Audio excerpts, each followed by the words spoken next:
नमस्कार. तर आज म्हण घेऊया, कावळा बसायला आणि फांदी मोडायला एकच गाठ पडणे. अर्थ अगदी सोपा आहे. दोन स्वतंत्र घटना पण योगायोगाने एकाच वेळी घडणे. आता उदाहरण सांगते म्हणजे नीट कळेल. काय झालं, मी आणि माझ्या मैत्रिणीनं ठरवलं आपण आज हॉटेलमध्ये जेवायला जाऊया.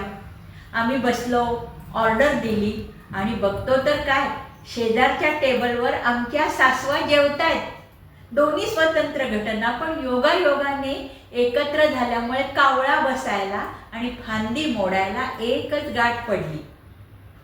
किंवा सुट्ट्या लागल्या, मग मी गावी जायचं ठरवलं. लाल डब्याच्या एसटीचं बुकिंग केलं. संध्याकाळची वेळ, इतकी गाडीला गर्दी होती. गाडीत कशी बशी बसले तर काय, तेवढ्यात रस्त्यावरचे लाईट गेले, पाऊस सुरू झाला. कावळा बसायला आणि फांदी मोडायला एकच गाठ पडली. उदाहरणं आवडली तर लाईक, शेअर, सबस्क्राईब करा.